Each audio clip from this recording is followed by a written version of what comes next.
Your name? Jill Shudak. Spell it. Jill Shudak. Shudak. And where are you from? Council Bluffs, Iowa. And why are you here? I'm here to see Mayor Pete. And why are you excited? I'm excited because I think that he is the candidate that can bring our country together in such divisive times.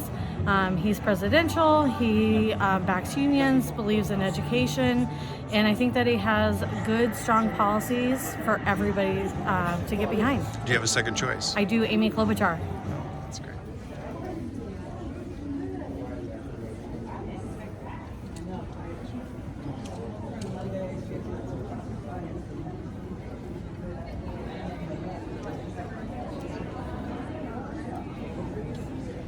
My name is Mary Stemple. I'm from Oakland, Iowa, and I'm volunteering for Mayor Pete because I believe he has the answer and the foresight to bring the nation forward. Do you have any second choices? No. And how to spell your name? Stempel. Name? Mary Jensen, Maryjensen. And where are you from? Underwood, Iowa. And why are you here? To see Mayor Pete. And what was the question? Why are you excited about him? I just think he has good views. He's a people person. He's going to make big differences. Hopefully take the place of what we have going on now. And do you have a second choice? Yeah. Amy Klobuchar. Everyone who has welcomed me to this community and made it feel like home here, especially our precinct captains like Leela, who create a sense of belonging for me by showcasing her beautiful Indian artwork and self-made Hindu temple behind her house, and Kate, whose leadership and confidence I've just enjoyed seeing grow since meeting her back at the Latino Festival in September. But now we have 3 days left until the caucuses. So if you believe in Pete and this campaign, we need your help to talk to as many caucus goers as possible. So before you leave, please sign up with me, Antonia, or another volunteer to help knock doors, make phone calls, or volunteer as a leader on caucus night. Additionally, say hi to one of our precinct captains. I know some are here, so if you're in the crowd, raise your hand.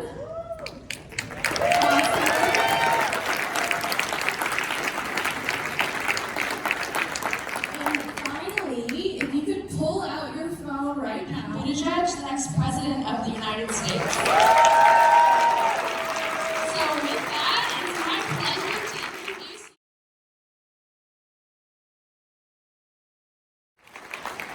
I see a lot of folks who signed up for our precinct team. If you could just give a wave one more time if you're one of our precinct leaders, captains, or team members. Thank you for stepping up. And everybody else, that's who to go to afterwards if you want to get more involved. And thanks to all of you for joining us one more time, so that in these final days, as we're starting to count the hours down in double digits, I can have one more opportunity to eye ask you to caucus for me on Monday, on February 3rd. That is coming so close we can taste. And Kate is modeling that intergenerational alliance I think we're building right now that is going to make history on Monday at the caucuses. And thank you for lifting up the teaching profession too. A big thank you to Shalini and everybody on our team for the phenomenal work that they are doing down this home stretch. I know I'm biased, but don't we have the best, nicest organizers on this?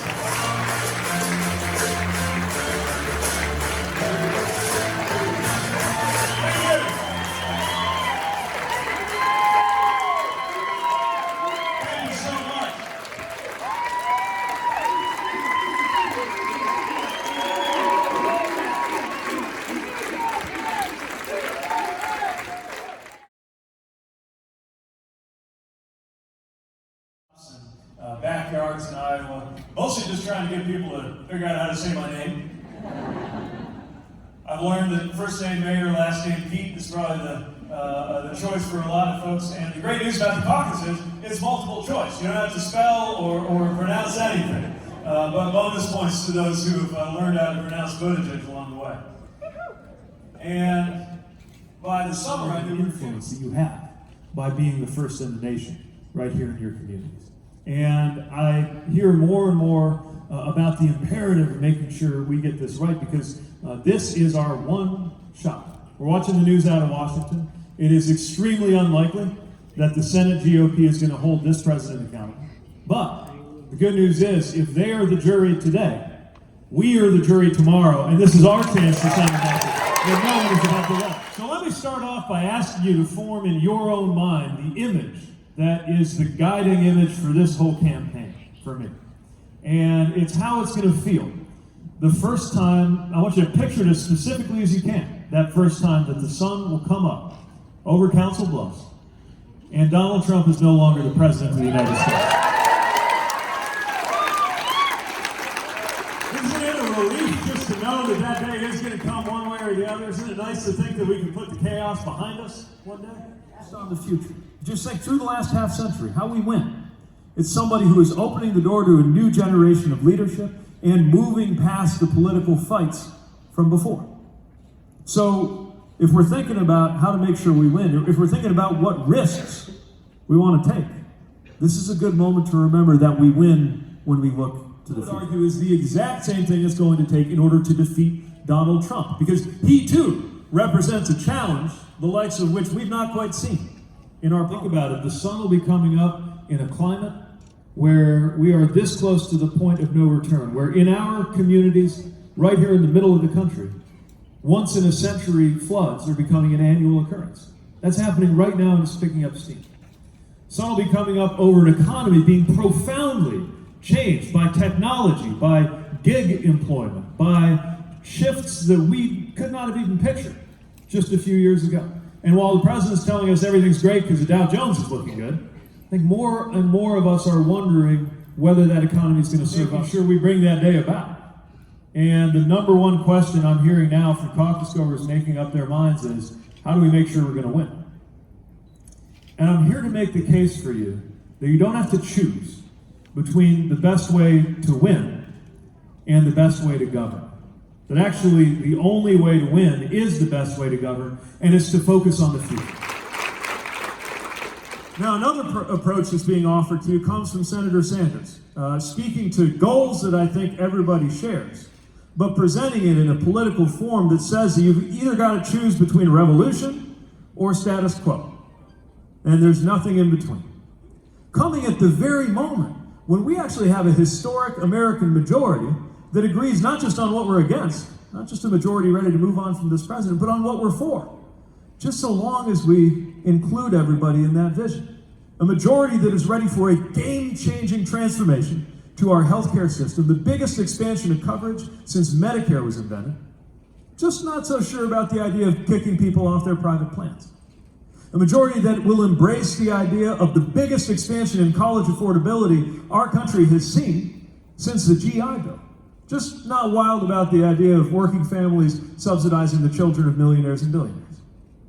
We actually have an opportunity to energize, not polarize, that majority. Not only to win the election, but in order to govern what will be a dangerously divided nation. And so this has to be an effort that makes room for Democrats, for sure, for independents who are done with this president, and for those of what I like to call future former Republicans who still believe in the idea of limited executive power in the past. I care deeply about the decisions that led to the Iraq War, but right now I'm mainly focused on how to make sure we're not dealing with an Iran war by the time I take office. I'm very concerned.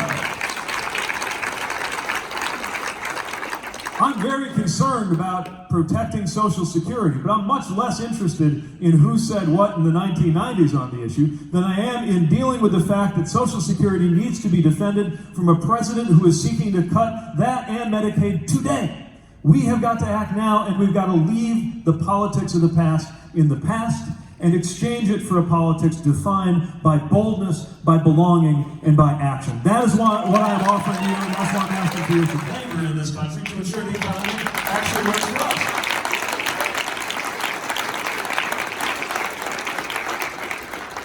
Ready to act on climate change before it swamps our communities, our economy, and our country. Ready to enact common sense gun law compatible with the Constitution that will save thousands of Americans' lives every year, from red flag laws to background checks to seeing to it that the kind of weaponry I trained on to go to war has no business being sold anywhere near an American school. The cost of your health or your wealth, your life expectancy, or your relationship with law enforcement.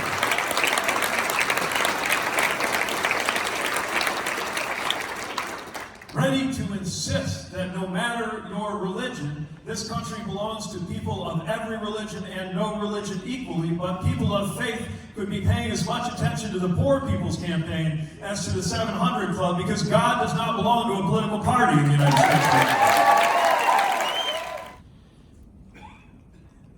African American mortality rates are going up. African American infants and babies, those mortality rates are going up. It's heartbreaking. What are we going to do about it? Well, first of all, we got to face the fact that that didn't just happen. That is the result of countless layers of discrimination that amount to systemic racism in our country. And the prospects of a child born today are different for reasons, some of them stretching back hundreds of years, the dispossession of the family of that infant, and some of them present right now, today. For example, to this day, a black patient in an ER is less likely, measurably less likely, to be believed if she describes being in pain than a white patient, which is one of the reasons why a black woman is 3 times as likely to die related to childbirth as a white woman. And this is even when you measure the effects aside from income and poverty. See that on the corner of my hand? Good example. And it's a precinct captain now, which is awesome. First time I knew that was in Shenandoah, right with the Border Project, and it said "Some assembly required" on the front of the t-shirt. I asked her how she was doing. She lifted up her knee, tapped on her leg, her prosthetic leg, and said that the Navy had fixed her up just fine, and she was looking forward to an upcoming deployment. That's what's at stake. People are willing to do whatever is required of them by the United States of America when they are in uniform. That is why they and their families deserve a commander-in-chief who will never ask them to go into harm's way if there's not a good reason, and will take care of them during and after their time of service. You don't be worried about that already.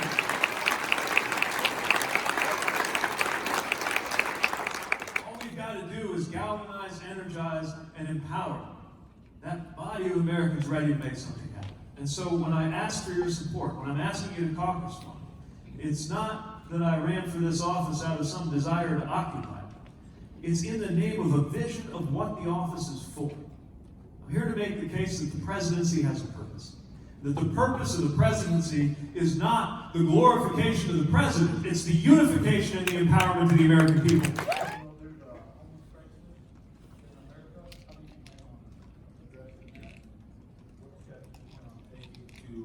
Fix the homeless crisis in America. So the first thing I think we have to understand when it comes to the crisis of homelessness is that it is different in different areas.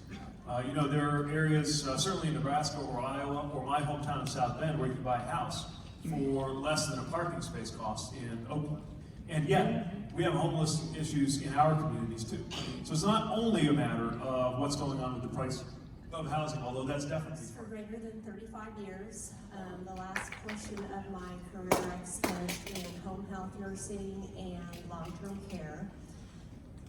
I'm seeing a lot of difficulties with resources as far as people don't have the monies to take care of them. They can't come to the care center. Medicare won't pay for certain things. I'm very concerned, where are these people going to go? And what's your idea on how we can make changes to that? Absolutely.